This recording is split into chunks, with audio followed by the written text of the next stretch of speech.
오늘은 마르틴 루터에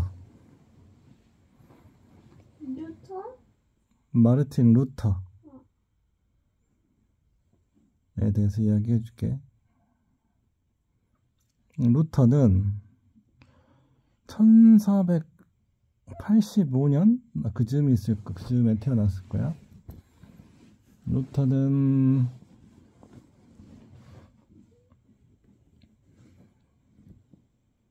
나름 부유한 아버지 밑에서 태어났어. 광산업을 하셨던 분 중에 세 번째 아들인가?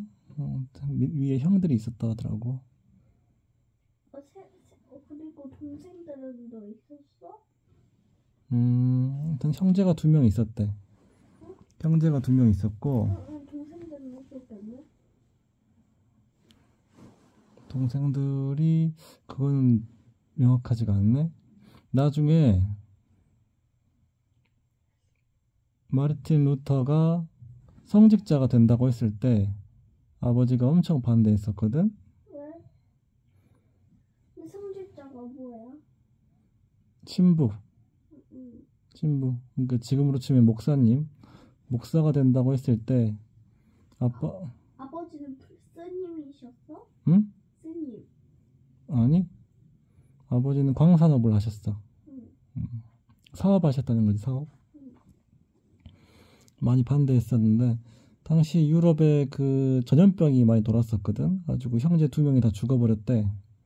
근데 그 종교가의 길을 걷던 마르틴 루터만 살아남았다 보니까 그것을 어떻게 하나님의 뜻으로 받아들였을지 모르겠는데 결국 화해를 하고 아들하고 그렇게 종교계의 길을 걷는 아들을 많이 지원해 줬다고 해. 형들은 불교를 믿었어? 아니, 당시 유럽에는 불교를 믿는 사람은 거의 없었다고 봐야 돼. 그럼 천주교? 당시 유럽은 다 크리스트교야. 단지 전문 성직자의 길을 간다면 결혼을 안 하고. 이슬람교도 있지 않았어요? 이슬람교는 사실상 유럽 자체에서만 보면 소수 종교였다고 봐야겠지. 그거는 있었어? 그렇지, 있긴 있었지. 그거는 아랍 쪽 제국에서 믿었던 종교니까 그 국경을 사이에 두고 그런 종교가 갈리고 있었다고 봐야 되는 거지. 근데 마르틴 루터는 처음에는 철학을 전공했었고 석사까지 철학을 전공했었고, 그 다음에 아빠가 법률가가 되길 원했어. 당시에 법률가가 돼야 출세할 수 있었거든. 귀족처럼 할 수 있었다 보니까 아주 박사로 법률을 전공했는데, 그러니까 요즘으로 치면 변호사 같은 거지. 근데 그러다가 근데 그럼에도 불구하고 마르틴 루터는 그 신부가 되고자 하는, 그러니까 수사가 되고자 하는 그런 생각은 어렸을 때부터 했다고는 해. 그러니까 수사가 뭐냐면 수녀의, 여자들이 종교에 귀하면 수녀 이렇게 부르잖아. 남자는 수사라고 부르는데 그 중에서 전문적으로 신부가 되는 과정을 밟은 사람들은 또 정식으로 신부가 되고 하는 거지. 한 번은 마르틴 루터가 길을 가는데 벼락이 근처에 쳤다는 거고 하지. 그래서 마르틴 루터가 만약에 지금 저를 살려주시면 평생 종교의 길을 걷겠습니다라고 기도를 했대. 그리고 마르틴 루터는 죽지 않고 살았고, 루터는 가슴속으로 그 하나님과 했던 약속을 지키기 위해서 종교계의 길을 가게 돼. 근데 이제 아버지는 반대해서 거의 부모와는 의절 상태에 갔었다는 거지. 근데 이제 나중에 마르틴 루터가 제대로 이제 신부가 됐을 때 아버지가 찾아와가지고 너는 왜 그 성경의 가르침에 있는 부모에게 순종하라는 말을 지키지 않느냐라고 따져서 그게 루터 마음속에는 상처가 됐다고 해. 그 말이 막 옳게 느껴졌던 거지. 근데 그럼에도 불구하고 루터는 효자였어. 왜냐하면 루터는 나중에 42살, 42살쯤 됐을 때, 아빠 나이? 만으로 치면 그렇겠지. 딱 아빠 나이네. 서양은 만으로 치니까 결혼을 하는데, 꽤 어? 늦게 하네. 원래 신부는 결혼을 할 수가 없지, 전통적으로. 지금도 그렇고 당시에도 그랬어. 근데 마르틴 루터가 정말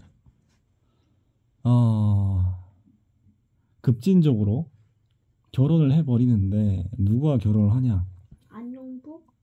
김했었다. 아니 박했었다. 당시에 수녀원을 몰래 탈출한 수녀와, 16살 어린 수녀와 결혼을 해. 정말 이게 큰 충격적인 뉴스로서, 왜? 봐봐. 수녀도 원래 결혼하면 안 돼. 신부도 원래 결혼하면 안 돼. 근데 이 둘이 결혼을 해버린 거야. 하지만 수녀에서 탈출했다며. 수녀원에서 왜 탈출했냐? 그러니까 당시에는 명확한 사정까지 모르겠지만, 그 수녀를 한 열 몇 명의 수녀를 탈출시켰는데, 그게 정의로운 일로 당시의 기준으로 봤다는 거지. 그러니까 뭔가 사연이 있었겠던 거지. 가지고 수녀들을 탈출시켜서 이제 그분들을 이제 결혼시키고 이렇게 하는데, 근데 이 카타리나인가? 그 루터의 아내가 된 분이 이름이 카타리나인가 뭐 그렇다는데, 그분이 이제 결혼을 하려고 했던 사람이 2명이 있었는데, 그 결혼이 잘 안 됐던 모양이야. 가지고 결국 루터와 결혼을 하겠다고 하고, 그래서 마르틴 루터와 이 카타리나 수녀님이 결혼을 하게 되지. 나이 차가 엄청 났음에도 불구하고. 이 카타리나 수녀님은 매우 독립적이고 경제관념이 재테크에 능하고, 그다음에 자기 주장 강한 그런 여인이셨대. 그래서 루터는 내가 만약 다음에 결혼하면은 순종적인 여자와 결혼하겠다, 뭐 이런 말도 했다고 하지. 그럼에도 불구하고 루터는 아내를 많이 사랑했대. 자기 아내 자랑도 많이 하고 뭐 이렇게 했다 하지. 마르틴 루터는 유명한 게 종교 개혁의 선두주자였어. 그러니까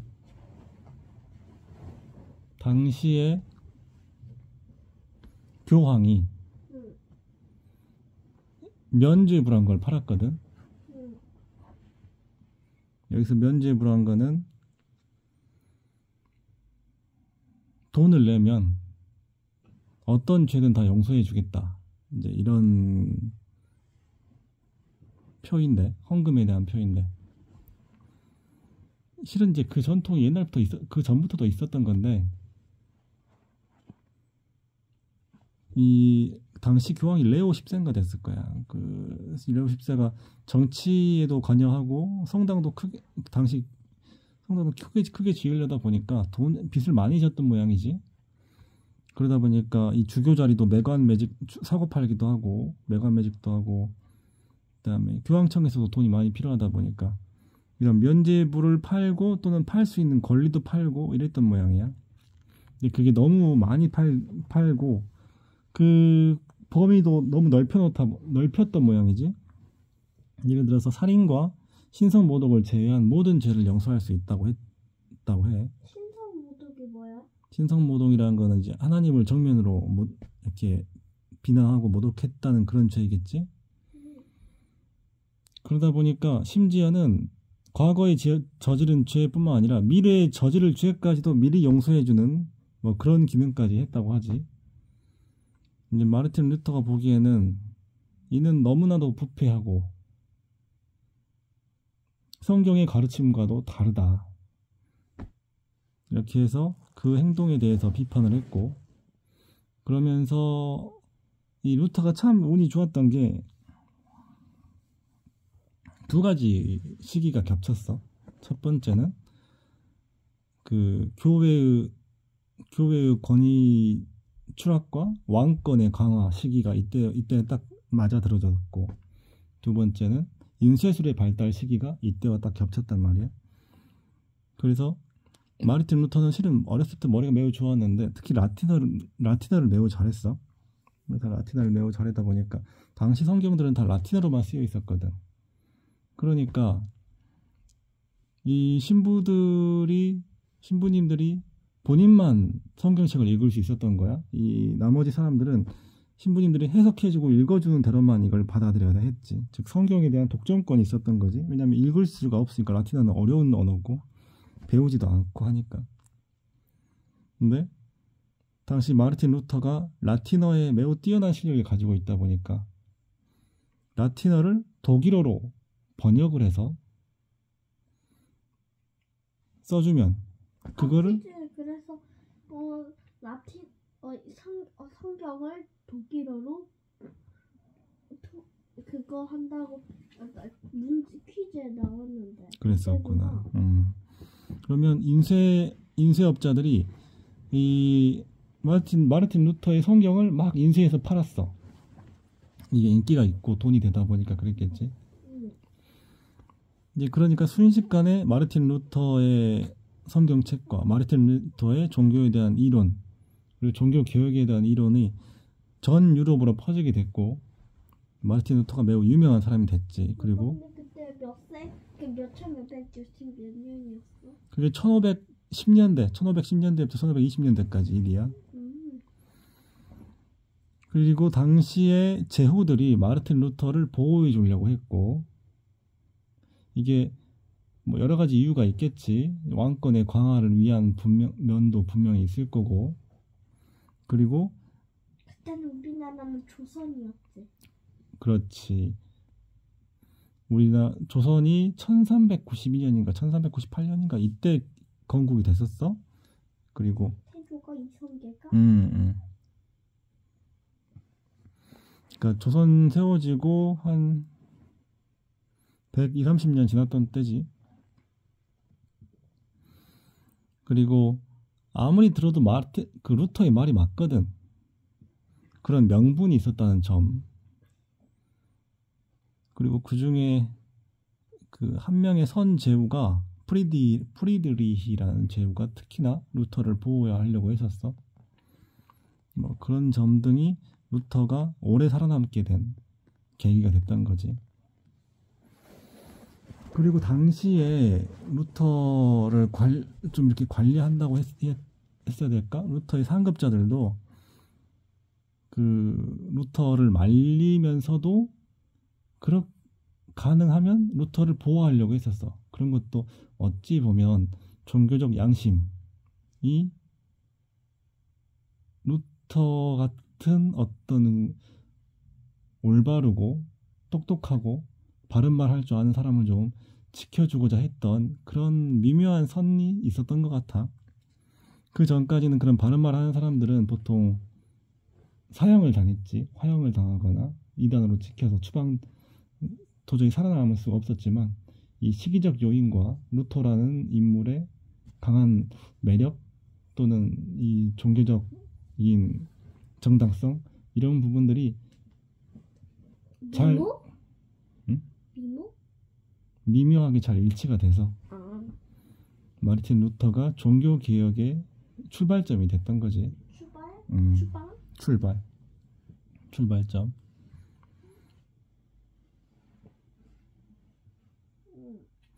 결국에는 종교 개혁이라는 것도 당시의 가톨릭의 마지막 양심은 살아 있었기 때문에. 가톨릭가 누구야? 가톨릭이라는 거는 그 구교, 그러니까 원래 그리스도교를 가톨릭이라고 해. 아직 양심은 남아 있어서 그 교를 인정해 준 거야? 아니, 그건 아니고 갈등이 있었던 거지. 아무런 양심의 가책 없이 죽일 수는 없었던 그 정도였다고 봐야 될 거야. 이후로 루터가 62세인가 60대의 나이에 이제 돌아가시고 이 개신교가 점점 더 세력이 확장이 돼. 이 개신교의 확장은 왕권의 강화와 왕들의 권한이 강해지는 것과도 그 연결고리가 있어. 아무래도 구교, 그러니까 구가톨릭은 교황이 최고라는 그런 이론인데, 개신교는 그 왕권 강화를 지지하는 부분이 있었고, 또는 그것과 거의 합쳐지는 부분이 있었고, 그러다 보니까 시대의 변화와 좀 더 맞았다고 볼 수가 있는 거지. 이로 인해서 개신교는 점점 강해지고 가톨릭은 점점 약해지다 보니까 그 균형점에서 전쟁이 벌어져. 그게 30년 전쟁, 종교 전쟁이고, 100년 전쟁도 있고. 그럼 100년 전쟁도 있지. 1618년부터 1648년까지 30년 동안 전 유럽을 1600? 1500이 아니고? 나중에 마르틴 루터가 죽고 나서 나중에 그런 큰 전쟁이 벌어져. 마르틴 루터 살아있을 때까지는 아직 그러진 않았단 말이지. 큰 전쟁이 벌어져서 결국 구교가 신교를 인정하게 되고 서로 터치하지 않기로 이렇게 계약을 맺게 돼. 터치가 아니면 사귀는 해? 응? 아니야. 서로 간섭하지 말자, 뭐 이렇게 되는 거지. 그래서 이런 신교가 영국에서 또 신교를 받아들이게 되고, 근데 사실상 이제 우리는 신교다 이렇게 선언을 해버린 거지. 국교회라고, 영국 국교회라 해가지고. 그리고 그런 영국의 전통이 영국에서 미국으로 넘어가게 되고, 미국으로 넘어간 그런 종교의 전통이 다시 6.25 전쟁을 계기로 해서 한국으로 넘어오게 되는 거지. 대한민국으로. 그래서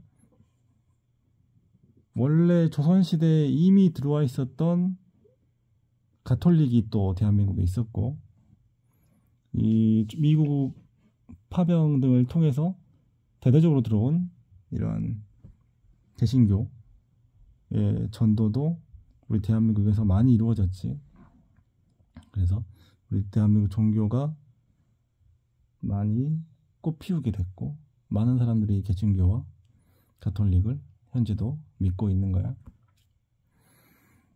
어찌 보면 마르틴 루터의 종교 개혁은 스스로 자정작용을 하지 못하였다면 더욱 빨리 몰락할 뻔한 그런 종교를 지금까지 살렸다고 봐야 될 거야. 왜냐하면 스스로 극복하지 못하고 개혁하지 못하면 외부에서 개혁하려는 움직임이 들어오거든. 하지만 그나마 종교적 신념과 양심이 살아있었기 때문에 자체적인 개혁이 이루어졌다고 봐야 되는 거고, 그런 면에서 현재의 다양한 그리스도교의 형태가 나타나게 된 거지.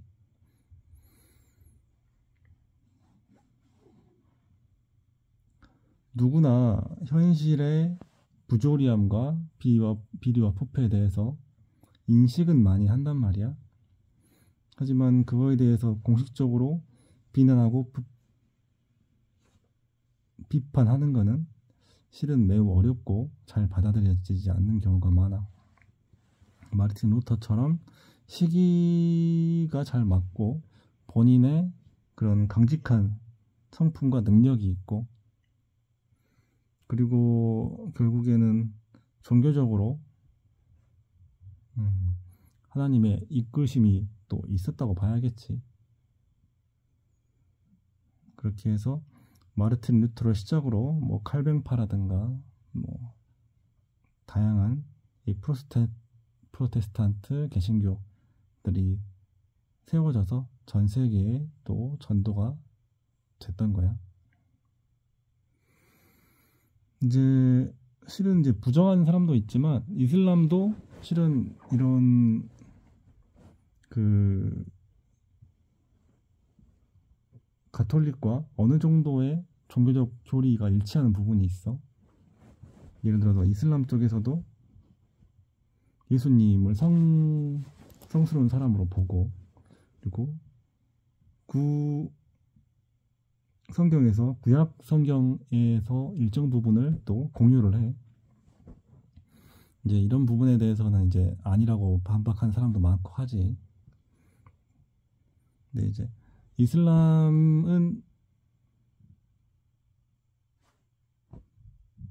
서기 600년 전, 600년 경에 분리되어 나왔기 때문에 지금의 이제 그리스도교와는 그 모습이 너무나 많이 달라져 버려서 같은 뿌리를 둔 종교라고 보기가 어려울 정도까지 돼버렸지 이미.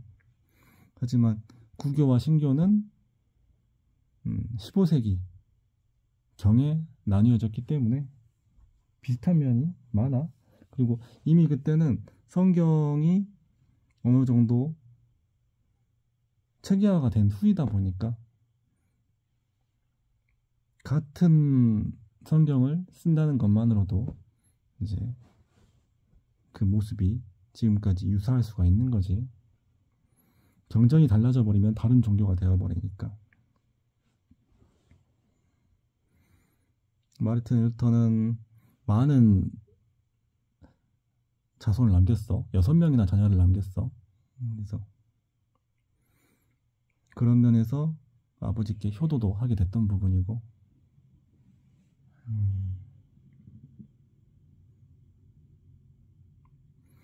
본인의 생명이 위험한 곳에서도 언제나 하나님이 지켜주실 것을 믿고 나아가서 본인의 의견을 당당하게 말했다고 해. 그런 부분에서 결국 사람들이 감동을 하고 저 사람을 지켜야겠다 이렇게 생각을 하게 됐던 면이지 않나 싶어. 만약에 마르틴 루터가 죽을 것이 무서워서 도망 다녔다면 사람들이 마르틴 루터의 사상을 믿지 않았겠지. 그의 해석, 그의 성경, 모든 것을 이제 하나님께 맡겼던 거야. 그리고 이끄는 대로 따랐던 거지.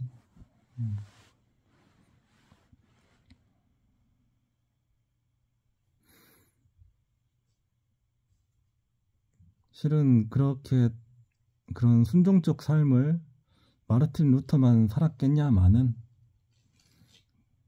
이제 마르틴 루터가 가장 많이 역사의 기록에 남아있지. 오늘은 이야기는 여기서 끝. 이제 잘 자. 사랑해. 나 지금 몇 시 몇 분?